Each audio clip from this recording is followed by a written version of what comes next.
first music that I deeply connected with was 1950s pop and R&B. I discovered this music when I was about 10 years old through my aunt's record collection, which consisted of over 145s. She loved music, and this collection from her teens reflected that. In my own teenage years, my musical tastes branched off into heavy metal, alternative rock, and punk. A trajectory could be traced from Motley Crue to Slayer to Nirvana to the Ramones. While all of this was happening, I was deep into drumming and studying music. Private music lessons, which for me started at the age of 6, opened me to the immense histories of jazz and classical music. Being a young student of music led to regular experiences of playing in percussion sections behind orchestras and swinging big bands from a drum set. And then I would go back home and rock out with friends playing Black Sabbath and Green Day covers. I later attended the Oberlin Conservatory of Music as a jazz studies major. I was in the jazz department, yet many of my friends were composition and electronic music majors. And, before long, I found myself playing percussion for contemporary classical ensembles. To round all of this out, on the weekends, I would often play at house parties with funk, punk, and noise bands. Throughout this time, I was studying with amazing teachers Greg Bandy and Michael Rosen. And then I would go back home to New York for the summers and college breaks, and would study with the incredible Susie Ibarra. Following college, the only place for me was New York City, where musical eclecticism has a long history. I stepped into this community and connected with others that shared similar sensibilities. Here, genre has no boundaries, and a fluidity existed between modalities of improvisation, composition, jazz, rock, noise, and more. This community works on the fringes of what music is, while at the same time at the forefront of what it will be.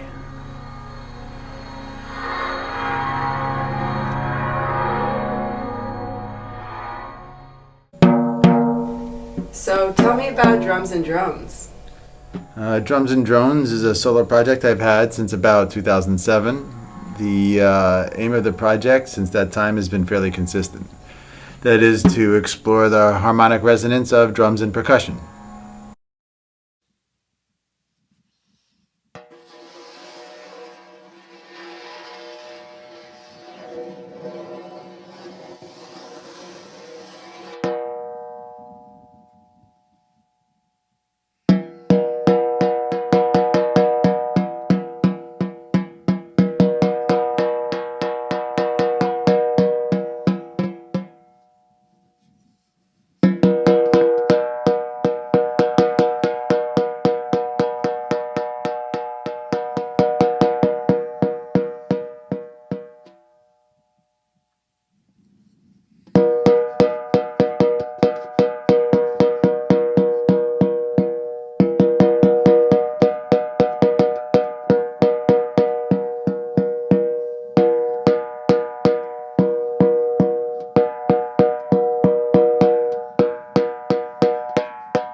The acoustic side of Drums and Drones is the basis of all Drums and Drones pieces, but it is only one side of the project.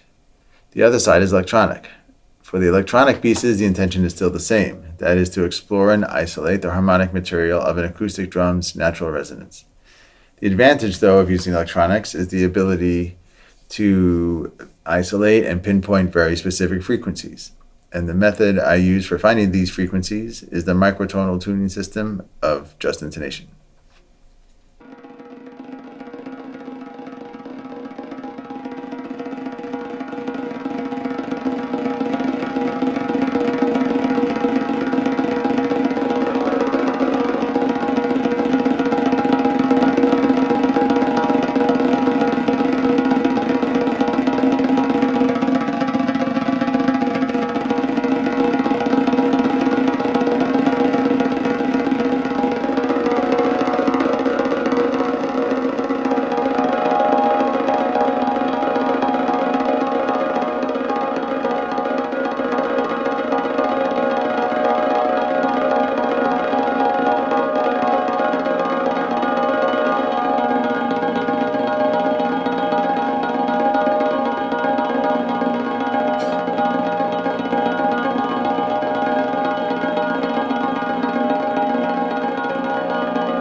Oh, hey, I didn't hear you come in.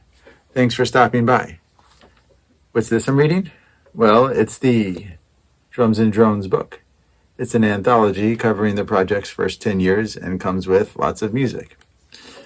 The writings discuss the inspirations for Drums and Drones, as well as its compositional and technical methods. The music comes in the form of 3 CDs, as well as a download card. Each of these 3 albums covers a specific side in the development of the project. Bonus material includes a section of video stills from collaborations with leading video artists, as well as an essay on the Just Intonation tuning system. Plus, the book looks amazing. This is the thing to get for all things Drums and Drones. It's also the inaugural release for the label that I run, Shaken Records. When the collection first came out, I made a short unpacking video showing off the assets. I have it here somewhere.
As a musician, my favorite part about living in New York City is the many opportunities to play music.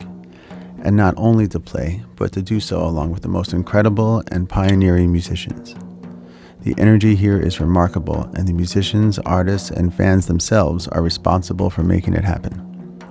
From this opportunity to play is the occasion to grow as a musician and learn from colleagues. Most importantly is the occasion to participate in a very real musical dialogue. Such a dialogue is essential in cultivating a continually evolving discourse for the music.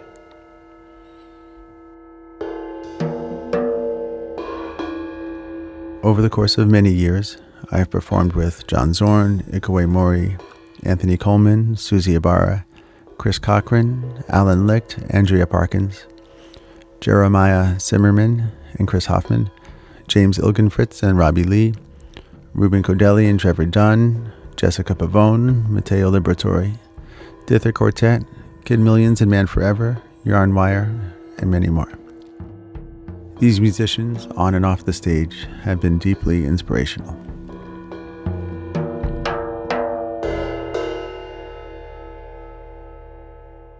Two collaborations in particular have maintained a degree of consistency and are very dear ongoing projects.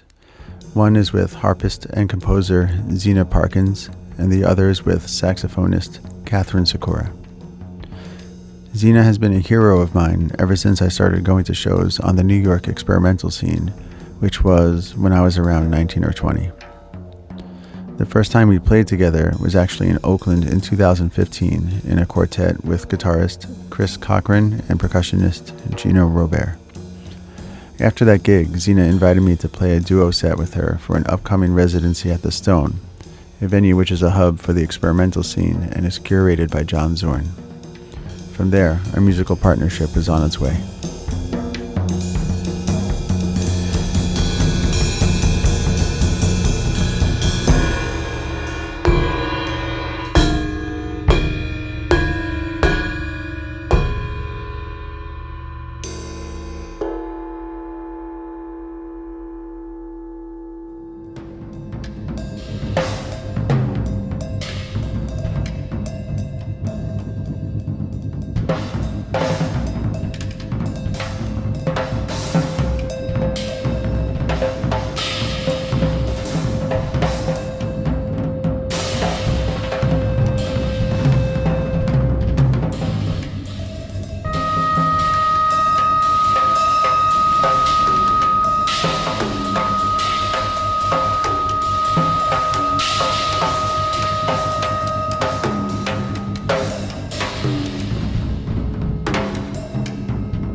In 2019, Zena and I released an album entitled Live at San Damiano Mission. The music is from a live concert at which we each played solo sets followed by a duo. The album is jointly released by our respective labels, Case Study and Shaken Records. The second release on Shaken Records, which came out in 2018, is a duo record with Catherine Sakura on tenor and soprano saxophones and me on drum set. Catherine and I first met in 2013 after she contacted me in regards to Drums and Drones. She said that she heard the music while driving and listening to WKCR, a radio station for jazz, classical, and more in the New York area. And I happened to be on the airwaves at that time promoting a Drums and Drones release. Although Drums and Drones is almost nothing like the music Catherine and I were to make, she had the instinct somehow to reach out. Her impressive resume of collaborators, which includes Elliot Sharp and Eric Mingus, prompted me to suggest that we play, and we've been playing ever since.